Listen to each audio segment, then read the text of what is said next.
پیدائش 3 باب۔ اور سانپ کل دشتی جانوروں سے جن کو خداوند خدا نے بنایا تھا چالاک تھا، اور اس نے عورت سے کہا، کیا واقعی خدا نے کہا ہے کہ باغ کے کسی درخت کا پھل تم نہ کھانا؟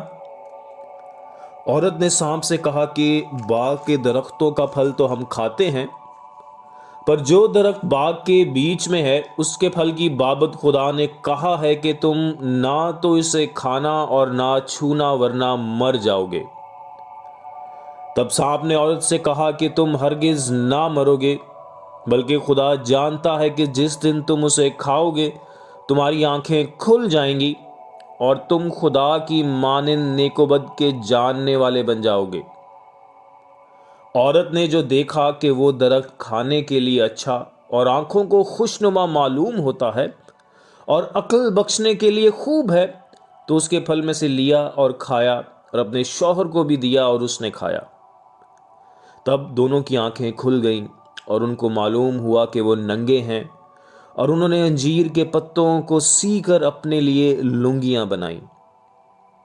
اور انہوں نے خداوند خدا کی آواز جو ٹھنڈے وقت باغ میں پھرتا تھا سنی، اور آدم اور اس کی بیوی نے آپ کو خداوند خدا کے حضور سے باغ کے درختوں میں چھپایا۔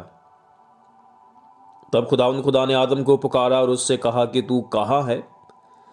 اس نے کہا، میں نے باغ میں تیری آواز سنی اور میں ڈرا کیونکہ میں ننگا تھا اور میں نے اپنے آپ کو چھپایا۔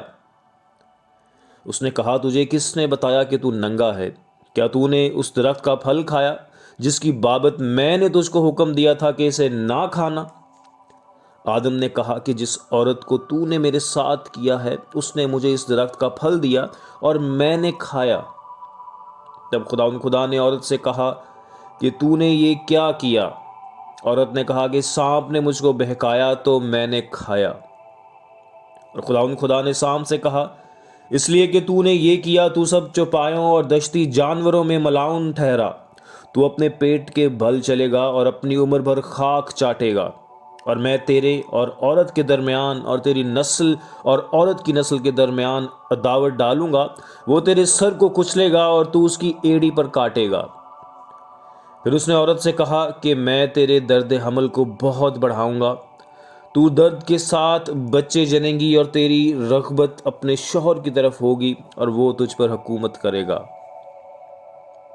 اور آدم سے اس نے کہا، چونکہ تو نے اپنی بیوی کی بات مانی اور اس درخت کا پھل کھایا جس کی بابت میں نے تجھے حکم دیا تھا کہ اسے نہ کھانا، اس لیے زمین تیرے سبب سے لعنتی ہوگی۔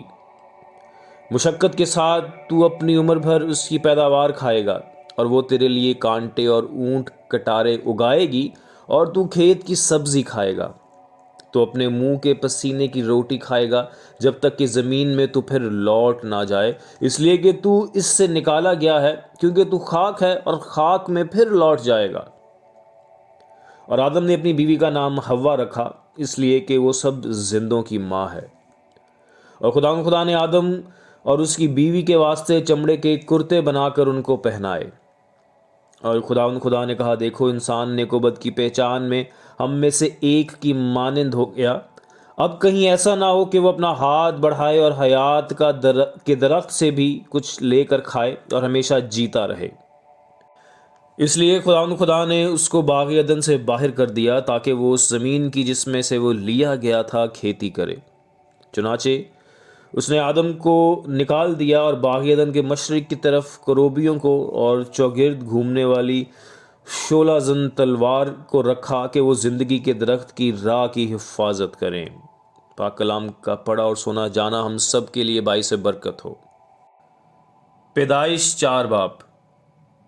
اور آدم اپنی بیوی حوا کے پاس گیا اور وہ حاملہ ہوئی اور اس کے قائن پیدا ہوا۔ تب اس نے کہا، مجھے خداوند سے ایک مرد ملا۔ پھر قائن کا بھائی حابل پیدا ہوا، اور حابل بھیڑ بکریوں کا چرواہا اور قائن کسان تھا۔ چند روز کے بعد یوں ہوا کہ قائن اپنے کھیت کے پھل کا ہدیہ خداوند کے واسطے لایا، اور حابل بھی اپنی بھیڑ بکریوں کے کچھ پہلوٹے بچوں کا اور کچھ ان کی چربی کا ہدیہ لایا۔ اور خداوند نے حابل کو اور اس کے ہدیہ کو منظور کیا، پر قائن کو اور اس کے ہدیہ کو منظور نہ کیا، اس لیے قائن نہایت غضبناک ہوا اور اس کا منہ بگڑا۔ اور خداوند نے قائن سے کہا، تو کیوں غضبناک ہوا اور تیرا منہ کیوں بگڑا ہوا ہے؟ اگر تو بھلا کرے تو کیا مقبول نہ ہوگا؟ اور اگر تو بھلا نہ کرے تو گناہ دروازہ پر دبکا بیٹھا ہے اور تیرا مشتاق ہے، پر تو اس پر غالب آ۔ اور قائن نے اپنے بھائی حابل کو کچھ کہا، اور جب وہ دونوں کھیت میں تھے تو یوں ہوا کہ قائن نے اپنے بھائی حابل پر حملہ کیا اور اسے قتل کر ڈالا۔ تب خداوند نے قائن سے کہا کہ تیرا بھائی حابل کہاں ہے؟ اس نے کہا، مجھے معلوم نہیں، کیا میں اپنے بھائی کا محافظ ہوں؟ پھر اس نے کہا کہ تو نے یہ کیا کیا؟ تیرے بھائی کا خون زمین سے مجھ کو پکارتا ہے، اور اب تو زمین کی طرف سے لعنتی ہوا ہے جس نے اپنا منہ پسارا کہ تیرے ہاتھ سے تیرے بھائی کا خون لے۔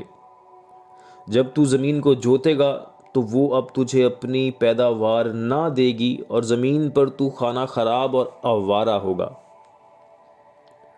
تب قائن نے خداوند سے کہا کہ میری سزا برداشت سے باہر ہے۔ دیکھ، آج تو نے مجھے روئے زمین سے نکال دیا ہے، اور میں تیرے حضور سے روپوش ہو جاؤں گا اور زمین پر خانہ خراب اور آوارہ رہوں گا، اور ایسا ہوگا کہ جو کوئی مجھے پائے گا قتل کر ڈالے گا۔ تب خداوند نے اسے کہا، نہیں، بلکہ جو قائن کو قتل کرے اس سے 7 گنا بدلہ لیا جائے گا۔ اور خداوند نے قائن کے لیے ایک نشان ٹھہرایا کہ کوئی اسے پا کر مار نہ ڈالے۔ سو قائن خداوند کے حضور سے نکل گیا اور عدن کے مشرق کی طرف نود کے علاقہ میں جا بسا۔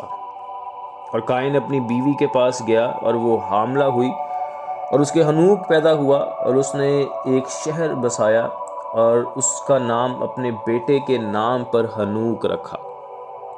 اور حنوک سے ایراد پیدا ہوا، اور ایراد سے مہویائیل پیدا ہوا، اور مہویائیل سے متوسائیل پیدا ہوا، اور متوسائیل سے لمک پیدا ہوا۔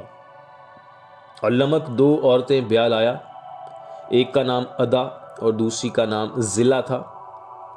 اور ادا کے یابل پیدا ہوا، وہ ان کا باپ تھا جو خیموں میں رہتے اور جانور پالتے ہیں۔ اور اس کے بھائی کا نام یوبل تھا، وہ بین اور بانسلی بجانے والوں کا باپ تھا۔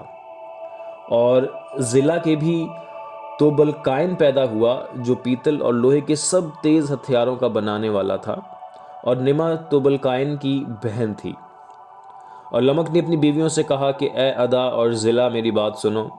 اے لمک کی بیویوں، میرے سخن پر کان لگاؤ۔ میں نے ایک مرد کو جس نے مجھے زخمی کیا مار ڈالا، اور ایک جوان کو جس نے میرے چوٹ لگائی قتل کر ڈالا۔ اگر قائن کا بدلہ 7 گنا لیا جائے گا تو لمک کا 70 اور 7 گنا۔ اور آدم پھر اپنی بیوی کے پاس گیا، اور اس کے ایک اور بیٹا ہوا، اور اس کا نام سیت رکھا۔